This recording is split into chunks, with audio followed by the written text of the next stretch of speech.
René Descartes is considered to be the father of modern philosophy. There are three objectives in Descartes' philosophy. Okay, so the first one, and we are familiar with this, is to find certainty, to find certitude in philosophy. Okay, so here, for this objective, he refused to accept the authority of previous philosophers in the data of the senses in the search for a foundation for philosophy. Okay, so he trusted only that which is clearly and distinctly seen to be beyond any doubt. Okay? To be beyond any doubt. So he tried to doubt everything. He suspended his belief about the concepts of previous philosophers, even the data of the senses. Okay? So he will only accept those things that are clear and those things that are beyond any doubt.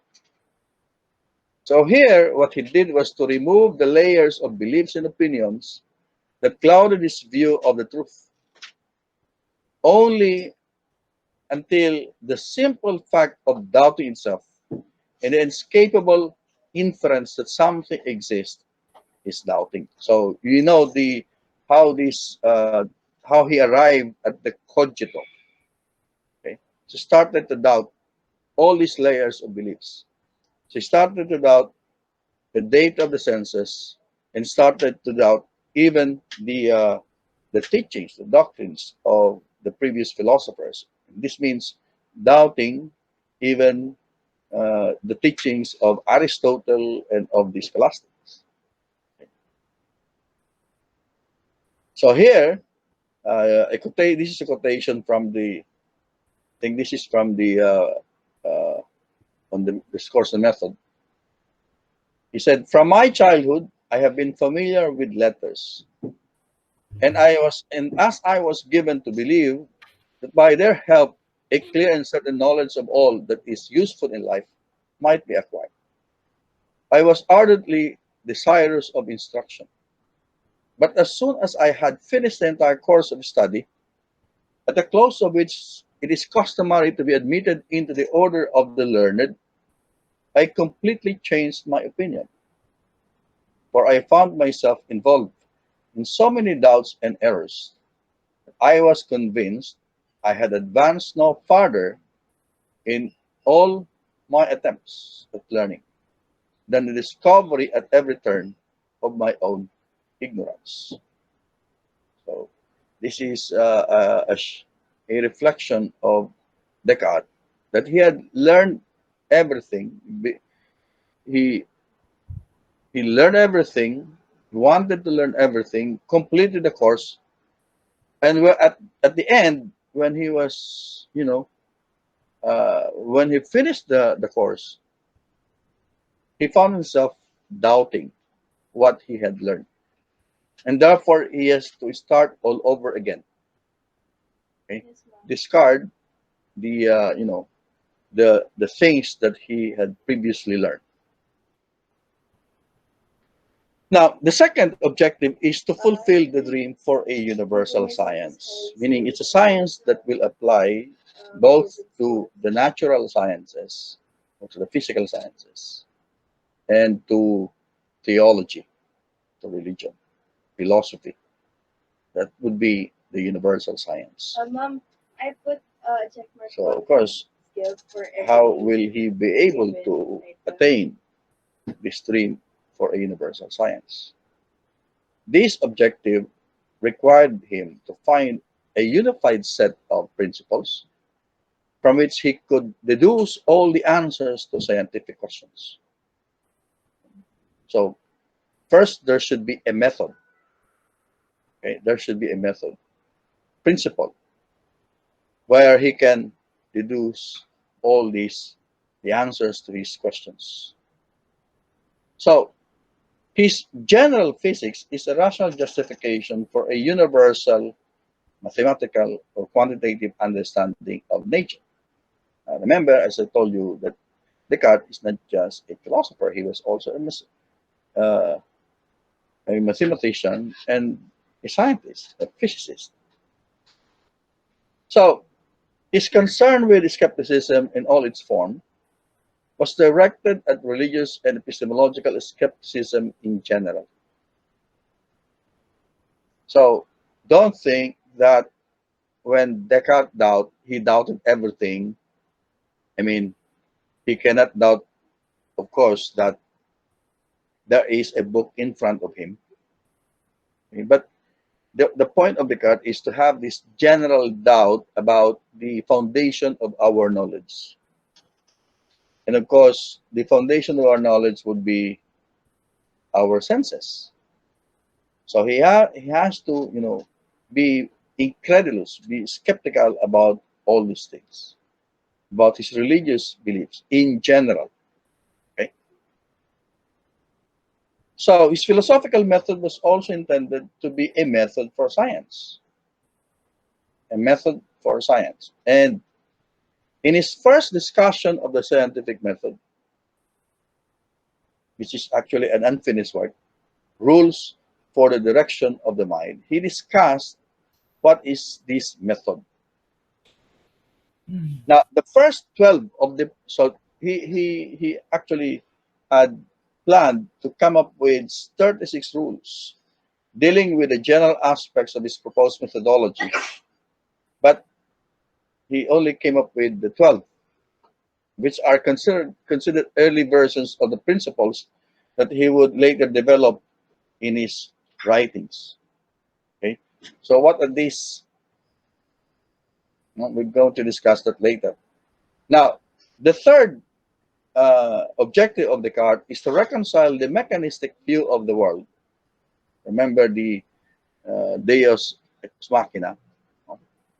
That the world is governed by deterministic physical laws, okay, expounded by the physical sciences, and reconcile this with human freedom and his religious perspective. So there is freedom of the will, but how do you reconcile freedom of the will, freedom, if there are deterministic rules?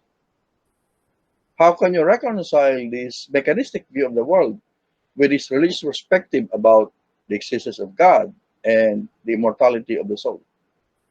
So these are, different, not just different, but opposing positions in philosophy and in the sciences, or in theology and the sciences. So this picture of the world as a giant deterministic physical machine threatened the uniqueness and freedom of the soul and leave little room for God. Because if everything is determined of by the physical laws, then how could God be still provident? So of course, if those are the objectives, there must be a method in order to attain the objective. Okay. So here the method is simply a method that will enable Descartes to find certitude. So there must be a unified set of principles for the sciences. And in order to attain this, he turned to mathematics, his favorite subject, outside, of course, of philosophy. Because mathematics provides certainty and the self-evidence of its reasoning. So these are two qualities of mathematics: certitude and self-evidence of its reasoning. The method of mathematics consists of two mental operations: intuition and deduction. Okay, so this deduction part is actually taken from the deduction of, starting with Aristotle down to the scholastic philosophers like Aquinas. Intuition is the recognition of self-evident truth. Self-evident truth. And this will figure very prominently in its concept of innate ideas. Innate ideas are self-evident truth. They're intuited, meaning they are already there in our mind. We immediately recognize this self-evident truth. Like, for example, the principle of contradiction, okay? To be or not to be. Okay? P is P, right? Principle of identity. So that's the first mental operation, intuition. The second operation is, of course, deduction, which is the necessary inference from other propositions that are known with certainty. So from our intuition, we know with certainty self-evident truth. Then, by way of deduction, by way of inference from the certainty of this self-evident truth, then we can proceed to discover new knowledge. That's why it's very important for Descartes. This method of mathematics is very important for Descartes because this is the method that will allow him, to find certitude and accomplish, of course, the three objectives that he set. So here is a very long quotation from the method. He said, "The long chain of simple and easy reasonings, by means of which geometers are accustomed to reach the conclusion of their most difficult demonstrations, had led me to imagine that all things are mutually connected in the same way, and that there is nothing so far removed from us as to be beyond our reach, or so hidden that we cannot discover it, provided only we abstain from accepting the false for the true, and always preserve in our thoughts the order necessary for the deduction of one truth from another." So we can always discover we can always recognize self-evident truth. And if we follow the method of deduction, then we can deduce one truth from other truth. Okay, so to continue. "And I had little difficulty determining the objects with which it was necessary to commence, for I was already persuaded that it must be with the simplest and easiest to know, and the mathematicians alone have been able to find any demonstrations that is any certain and evident reasons.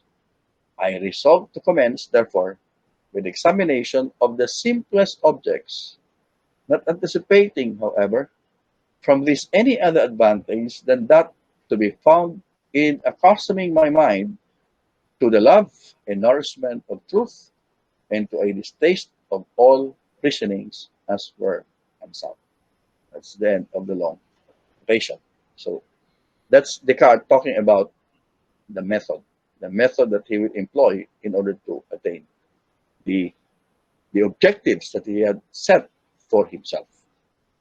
So there's the method, and Descartes came up with certain rules on methods. So Descartes learned a variety of methodological approaches in a variety of disciplines, but for him, they had all limits. They're very limited. They have their own, limitations. Okay. Syllogistic logic only communicates what we already know. So this is his critique on the syllogism of Aristotle. Okay. Of course, as a segue, it was not only Descartes who was critical of syllogism, because Francis Bacon was also very critical of the syllogism of Aristotle.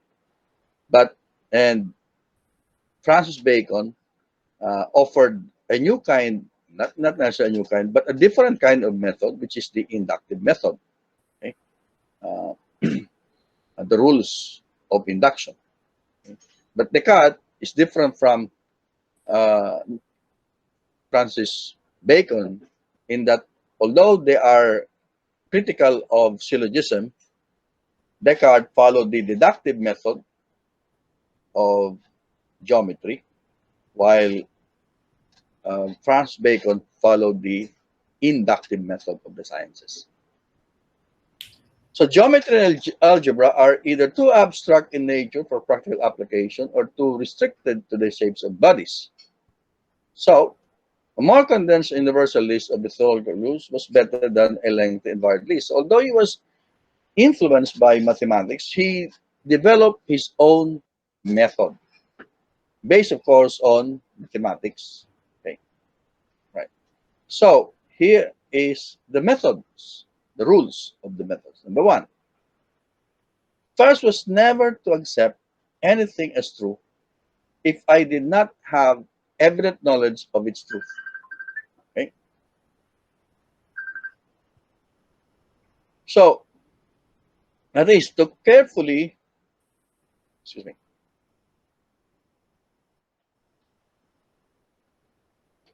that is to carefully avoid precipitate conclusions and preconceptions, and to include nothing more in my judgment than what presented itself to my mind so clearly and distinctly that I have no occasion to doubt it. So that's the first rule on the method. Don't accept anything as true if you don't have evident knowledge that it is indeed true. Avoid concluding, avoid preconceptions. Okay? So do not prejudge. That's the first rule. Now, this rule of Descartes, of course, would influence other philosophers, later philosophers, about preconceptions, about prejudgments, etc. Especially the phenomenologist uh, Edmund Husserl. Edmund Husserl, in fact, wrote a book entitled Cartesian Meditations because he was doing a meditations a la Descartes. Okay. All right. So here is the second. The second is to divide each of the difficulties I examine into as many parts as possible and as may be required in order to resolve them better. So to divide the parts. Because if you're going to look closer at this rule on the method, it's not something that is unique to Descartes. He did not invent this rule. Because, well, if you go back to the medieval times, especially the scholastics, they were already doing this. They were already dividing. One perfect example is Saint Thomas Aquinas, who defined and divided the topics into sections, into questions. Right? So, just the same, that's part of the rules on the method of Descartes. The third is to direct my thoughts in an orderly manner by beginning with the simplest and most easily known objects in order to ascend little by little, step by step, to knowledge of the most complex, and by supposing some order even among objects that have no natural order of precedence. So when you have finished the second, when you have reduced, you know, divide and categorize them, then you have to start from the simplest, proceed step by step, little by little, to the knowledge of the most complex. And number four, okay, sorry, to make a enumeration so complete and review so comprehensive that it could be sure of leaving nothing out. Meaning you have to review, you enumerate, and then review. Go over again the whole thing, making sure that you don't miss anything. So that's the four rules on the method. We are going to talk about God and substance now. And Descartes, of course, defined God as the substance. Okay?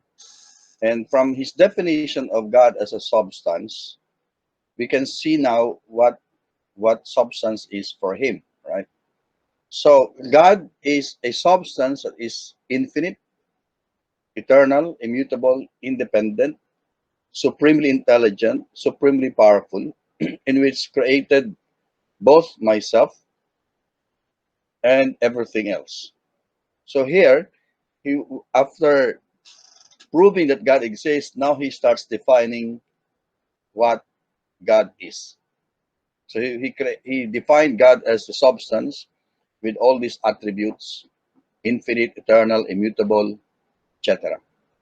The idea of God must have far more objective reality than he has formal reality. So, what's this formal reality and objective reality? When we say formal reality, the idea, that means God as it exists in our mind. But he said the idea of God has far more objective reality, meaning he is more perfect than we can think of. Okay, that we can think of. This is somehow related to what I mentioned a while ago about the negative and positive way of knowing God. Okay? Because yes, we can know God to be this, but that knowledge of God is still limited as compared to the objective reality. Okay? So it's infinite substance, but Descartes and us, his creators or creatures, are only finite substances. So since the idea of God cannot have originated in himself or in Descartes' mind, he concludes that God must be the cause of this idea and must therefore necessarily exist. Now, after proving God's existence, so he proved, he's called you to prove his self, then God. The next is the existence of the physical world. Again, it's not to say that for Descartes, the world, physical world does not exist. This is all part of his philosophical reflection of proving what he knew all along, okay, or demonstrating what he knew all along. So, starting with his own ideas, Descartes noticed his ideas of physical objects. So, ideas of physical objects. The question now is, if there are external objects corresponding to these ideas, what caused these ideas? One reason could be that God caused these ideas of the physical objects and the world in me. So, is it me causing these ideas, or is it the world causing the ideas? But if there are no corresponding physical external objects, then God is just deceiving me. But this cannot be impossible. So, God caused the ideas in me, but in order for God to be not just deceiving me, there must be a physical external object, okay, that represents these ideas. So, it's God, it's the cause of the idea. Of course, uh, we have the capacity to understand those ideas, but according to Descartes, there must be a corresponding external physical objects of the ideas that are in my mind. Okay? Otherwise, if God will just be causing these ideas, but there are no objective realities, then he will just be deceiving me. And therefore, he arrived at this conclusion that there is an external physical world that more or less conforms to the way we experience it. So that's how he proves the existence of the physical world. It's not a proof for what he knew or his ideas about the physical world. It's a proof whether there is a cosmos, a physical reality. And based on this argument, there is a physical reality because there must be a physical reality that corresponds to the ideas, to my idea of these physical objects. Okay? So that's how Descartes proved the physical world. So he, of course, we can prove the physical world by way of experience because we experience it. But this is a way, again, following his how he proceeded with his meditation. This is a way of proving that there is a physical reality, and the physical world is proven as a way of making it appear, or as a way of saying that we have the idea of these things, and this idea must correspond to the physical world. Now, it's different from the conception of philosophers like Aristotle and Aquinas, because for Aristotle and Aquinas, there is the physical world, and we form an image of the physical world, meaning the ideas that corresponds to this physical world. In Descartes, it's the other way around. God is the cause of our ideas, and what we see, the physical world, corresponds to those ideas. In Aristotle and Aquinas and other philosophers, excuse me, the ideas are the ones that correspond to the physical world. Okay? Now, let's talk of substance and the mind-body relation. Descartes defined substance like this: it's the thing that exists in such a way as to depend on no other thing for its existence. So, it exists in itself, by itself, and is conceived through itself alone. And according to Descartes, only God adequately, perfectly fits this description. But of course, we also apply this to created beings, but in a limited and analogical way. Now, we know that those of us who have studied St. Thomas Aquinas, he uses the doctrine of analogy to explain the nature of substance, the created substance, physical substance like us, and the infinite substance, God, using analogy.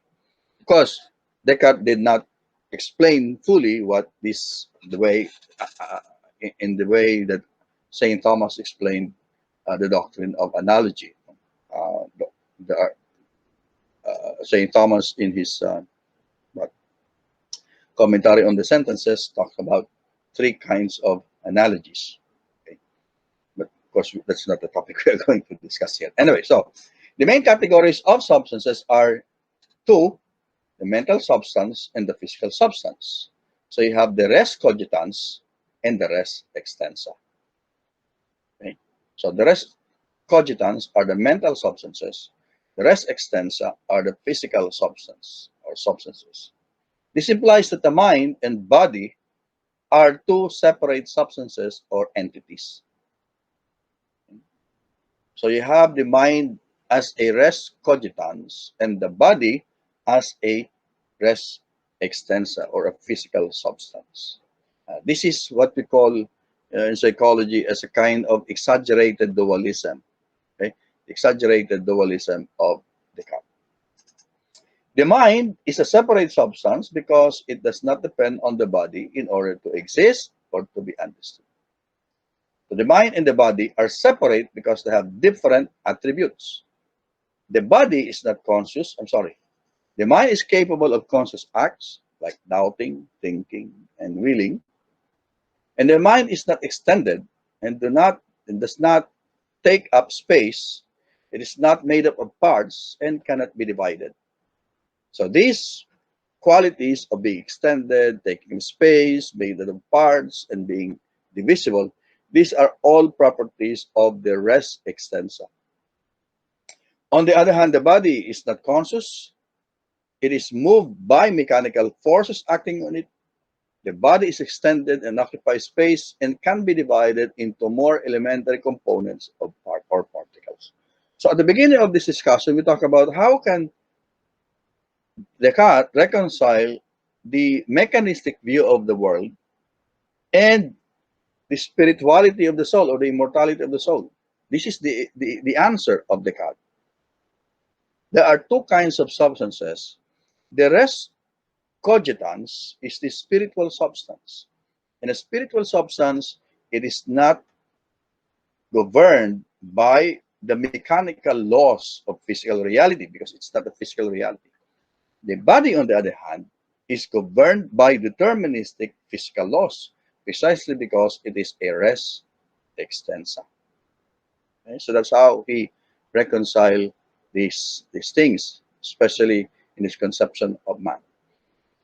So the interaction of mind and body is in the human person and describe this relation of mind and body as one of interaction. Okay, there are many ways of this. The other rationalist philosophers would interpret or would explain this because the duality of the mind and body created really a problem for the Cartesian philosophers, meaning for those who followed Descartes' philosophy. Because how can you explain the relationship between mind and body if they are two separate substances? Well, for some, it is called psychological parallelism.